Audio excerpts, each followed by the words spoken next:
তো গাইস, আসসালামু আলাইকুম। আশা করি আপনারা সকলেই ভালো আছেন। আল্লাহর রহমতে আপনাদের দোয়ায় আমিও খুব ভালো আছি। আজকে ঢালাই কিভাবে বানাতে হয় এবং কয়টা খোয়া, কয়টা বালি আর কয়টা সিমেন্ট দিতে হয় সেটা আপনাদের দেখাবো।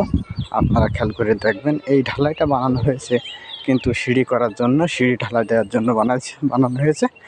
এই ঢালাইটা বানানো হয়েছে আপনার 2টা বালি, 3টা খোয়া, সরি 2টা বালি, 3টি খোয়া দিয়ে একটি সিমেন্ট, 1 বস্তা সিমেন্ট দিয়ে বানানো হয়েছে। এবং এই ঢালাইটি দেখেন কত সুন্দরভাবে মিশাল করতেছে।